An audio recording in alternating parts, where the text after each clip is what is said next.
As we enter another election cycle, we are flooded with campaign ads, sometimes back to back, every single time we turn on the television.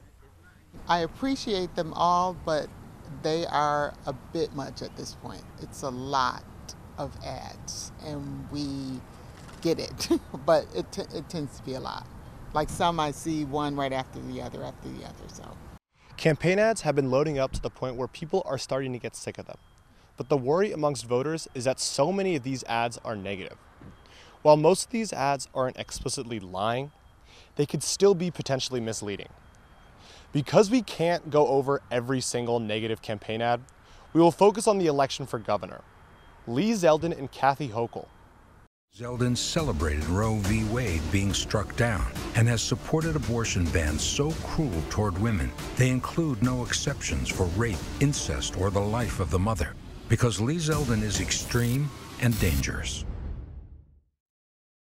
In the clip you just saw, Hochul's point surrounding Zeldin's views on abortion isn't false, but the results of this ad can still be misleading to voters.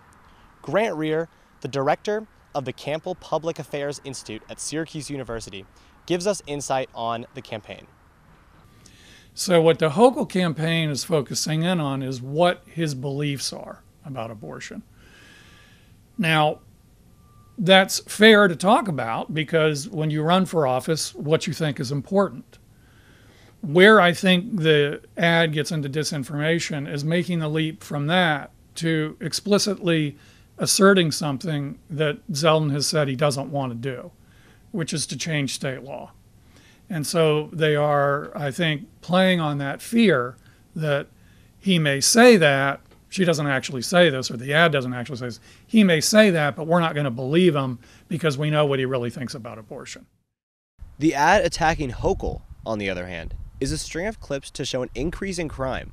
While crime is up, the black outline and what looks like blood on the screen make it seem like a battlefield where New Yorkers should fear for their life.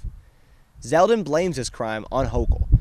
Republicans are in favor of reversing a law that eliminated cash bail for misdemeanors and nonviolent crimes.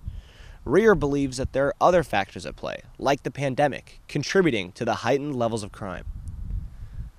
It's true that crime went up, but the question is, how much can you point to this specific policy as a cause of that? Now, the change in bail reform, there are specific instances which critics can point out. There are individual instances where someone got out who might have been kept in detention pre-trial and then committed a violent crime. And those get elevated in the media and by critics to say, there is the problem. It's harder to say that there's been this general increase in crime because of this policy change. Rear also noted that negative ads are a debated topic in political science. Emily Thorson, an assistant professor at Syracuse University specializing in misinformation and misperception, finds negative advertising to be more helpful. Often negative ads are actually very informative because, as you said, they tell people about the candidate's policy positions, including unpopular policies, and that's what people need to know. So you can make an extremely negative ad about a candidate that is still very informative about them, right? An ad highlighting all of Kathy Hochul's initiatives that Zeldin thinks are going to be unpopular is actually kind of good for democracy, right? Because it's giving people information about what Hochul did, and then and that's really useful information for people to have. So, whether these ads are informational or not, they still have an effect on those who view them. Dustin Zarni, the current Democratic Elections Commissioner, used to work on a campaign team and is glad that he switched professions. I tended to be a much more positive, campaign operative. I hated negative advertising. Of course, I lost a few campaigns too that way. So, negative advertising works, unfortunately. That is just the truth. I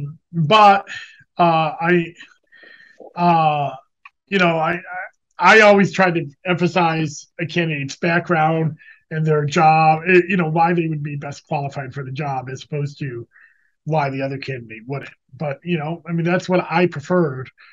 But that's why I much rather just be counting the votes now, because today's political environment, tends to be a little bit more negative than it was a few years back. So many voters share the same sentiment. I think what resonates more with me is the would be like ads that are about the issues that the candidate is either running on or believing in, more so than attack ads or ads that are too fluffy. I just dig like a list of accomplishments, stuff I can go actually check.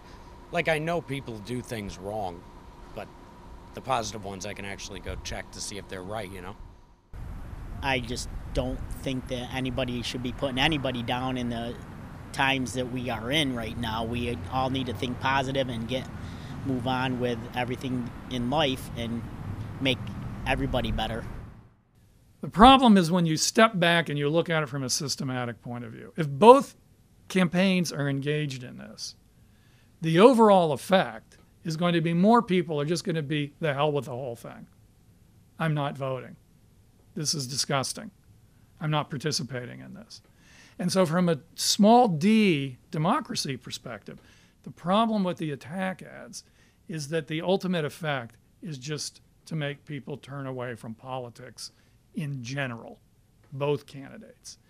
And that does not serve our democracy well. Because these negative ads can be so effective, voters are left wondering what is really real and what is fake when it comes to campaign ads. I'm Charles Sirey.